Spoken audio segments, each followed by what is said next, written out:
Today I'm going to talk about arthritis, and more specifically, osteoarthritis. This one mainly happens later in life. Your doctor may have taken some x-rays and done a little bit of tests and told you that your joints are degenerating or wearing down. Common places to have this are in your knees, hips, hands, and spine. To simplify it, osteoarthritis is just a term that means that your joint has gone through some changes. But what are these changes and what do they mean? Let's get into it. It used to be believed that it only involved the cartilage of the joint, but recent research has shown that it involves the entire joint and is much more complex than just the cartilage. Some of these entire joint changes are joint space narrowing due to cartilage decrease, joint structure changes. This happens at the bone that is just underneath the cartilage in the joint, osteophyte formation, which is basically just some extra bone growth around the joint, and synovitis. This means that the outside lining of the joint has some inflammation. These changes were long thought to be due to wear and tear. However, recent research has shown that it is much more complex than that and is not really the case. Not only is it inaccurate to attribute these changes to wear and tear, but it can also be harmful. That's because it creates a fear of movement. This is a problem because the first-line treatment for arthritis, as per guidelines, is education and exercise.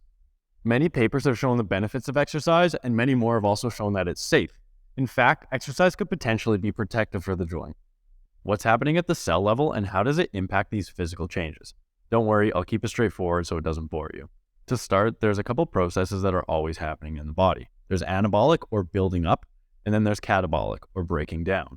Basically, inside at the cartilage, there's some inflammation and this increases the catabolic or breaking down effect, which outweighs the anabolic effect, and you get that cartilage degeneration. This inflammation can also reach that joint lining, which is the synovitis that I talked about earlier. That in and of itself can be one of the painful parts of arthritis. Both of these factors can have an impact on the bone growth or the osteophyte formation.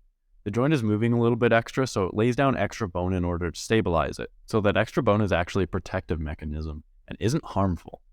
A key thing to remember here is that this inflammation isn't due to using the joint, and that's not actually increasing how much cartilage degeneration there is.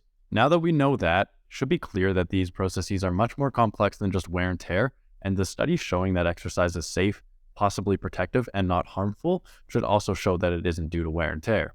Now that we have a basic understanding of what osteoarthritis is and what's going on inside the joint, what are the treatments for it? For that, you should check out this video where I review the current guidelines surrounding that.